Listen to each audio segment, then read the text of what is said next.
Welcome back everyone. The Samsung Galaxy Note 8 came out many years ago, so let's go and see how this device holds up in the later part of 2021. Now I've done a couple of reviews of this thing. Nothing has really changed, but I mean, we all know the Samsung Galaxy Note 8 is easily one of the top 5 phones that have ever came out. It is crazy the amount of capability behind this device, but it's also so impressive what Samsung was able to do at this point in time in 2017. Now on the front, we have a beautiful 6.3-inch Super AMOLED display, and as I mentioned before, it is easily one of my favorite things about this device.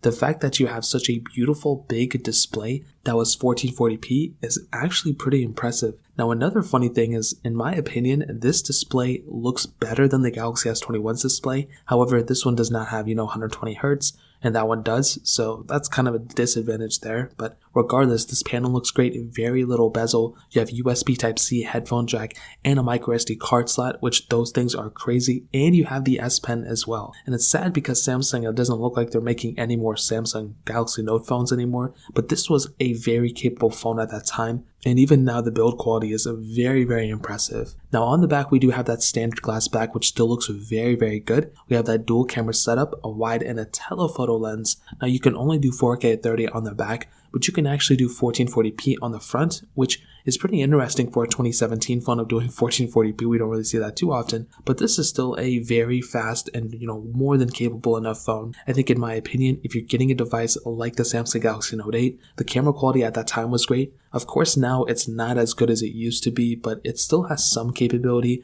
Obviously I wouldn't recommend you to buy it just because of the camera, but the fact that it still turns on and it has this much capability is actually pretty impressive in my opinion. Now on top of that, the software of this thing, it did end up getting One UI 1, which was technically like the Android 9 update, and I think that was a decent spot for this phone to end off at. Again, I kind of wish it did get the next version because the next one was pretty big, One UI 2. It brought that gesture-based design and everything, but again, what are you going to do? You can't really do anything about it as of this point. Now on top of this, the performance of this phone is still pretty decent. You have that Qualcomm Snapdragon 835 chipset, and the RAM starts at 6 gigs, and it really only goes up to 6 gigs. I thought it went higher, but it didn't. And I can definitely tell you the performance aspect of this device was pretty good when it first came out. Again, I think at that time it was one of the best performing phones, and I think that's a really important thing to keep in mind because these phones do age a little bit differently than even iPhones, even like Google Pixels. Because the software is fairly outdated, you're getting somewhat of a, not an extremely outdated experience,